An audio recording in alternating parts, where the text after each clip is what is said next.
Dans le salon Forrester, le célébrant demande si quelqu'un connaît une raison pour laquelle Steffi et Finn ne devraient pas se joindre à un saint mariage.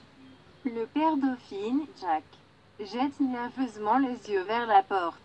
Lorsque personne ne s'y oppose, il passe aux mots de leurs proches et de leur famille. On parle de l'amour pour leurs enfants, lui permettant ainsi qu'à Steffi de résoudre leurs différends. Elle pense que la cérémonie est le reflet de l'amour de Steffi pour la famille. Souhaite la bienvenue à Jack et lit et taquine les sombres secrets du docteur Finnegan. Elle dit à Finn qu'il est gentil et honorable et qu'il épouse quelqu'un d'aussi incroyable.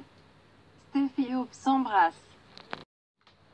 Steffi et Finn échangent ensuite leurs vœux personnels. Finn veut que tout le monde sache à quel point il est excité d'être là avec Steffi devant leur famille. Elle l'a ouvert avec son esprit et il ne cessera jamais d'être émerveillé par sa beauté. Il s'engage à être un homme sur lequel elle peut compter et il sera à ses côtés alors qu'ils grandissent ensemble dans leur avenir. Steffi exprime son amour en nature, « Je t'aime ». Elle dit à Finn qu'il est un père et un beau-père incroyable et le taquine à propos de ses blagues ringardes de père. Il a été inébranlable et est gentil, attentionné et généreux. Il a capturé son cœur. Elle a hâte de connaître ses parents et veut tout savoir sur lui. Steffi jure de l'aimer, ils sont sur cette folle chevauchée ensemble. Paris essuie des larmes alors que Steffi et Finn disent leur « oui » et échangent des bagues. Le célébrant les prononce mari et femme et dit « Steffi, vous pouvez embrasser votre mari ». Tout le monde applaudit alors que Finn entraîne Steffi dans un profond baiser. L'heureux couple se réjouit ainsi que leurs invités. Une fois que la réception bat son plein, Steffi et Finn se mêlent à leurs invités. Steffi s'émerveille devant son nouveau mari, « Nous l'avons fait. Étions mariés. » Eric adore les voir se réunir comme ça et Hope remarque à quel point il est agréable de mettre tout le conflit derrière eux. Paris et Zand admirent leur proximité. Et Thomas pense que Finn est peut-être le gars le plus authentique qu'il ait rencontré. À proximité, Pam dit à Steffi et Finn qu'elle doit partir. Steffi craint que ce soit parce qu'ils ont laissé Brooke s'occuper du gâteau de mariage.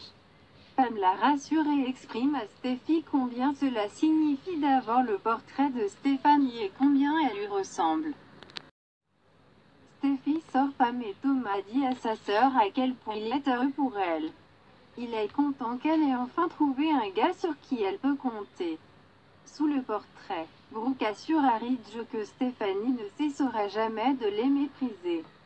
Finn et Steffi rejoignent Liam et Hope pour parler de Kelly en tant que fille aux fleurs. Liam pense que les quatre feront un très bon travail pour élever les enfants. Eric appelle à l'attention et porte un toast aux jeunes mariés. Sa défunte épouse se soucia plus de sa famille qu'autre chose et souhaitait bonne chance à Finn avec son homonyme. Steffi prononce un discours remerciant tout le monde d'être là avec eux. Finn sait qu'il parle au nom de ses parents quand il dit que c'est merveilleux d'être accueilli dans la famille Forrester. Il embrasse sa fiancée. Jack et Lee font écho au sentiment de Finn et tout le monde trinque à nouveau. Près de la porte, Finn dit à Steffi qu'il doit sortir de la maison d'hôte pour répondre à un message concernant un patient. Ils s'embrassent et il sort. Steffi et Ridge partagent un moment intime alors qu'il dit que tout le monde la soutient et que rien ne va gâcher cette journée. Dans la maison d'hôte, Finn termine son appel et une voix dit « Félicitations ». Finn ne s'est pas rendu compte que quelqu'un était à l'intérieur et a demandé « Qui êtes-vous » La voix répond « C'est moi, chérie, ta mère ». Sheila Carter sort de l'ombre et répète « Je suis ta mère ».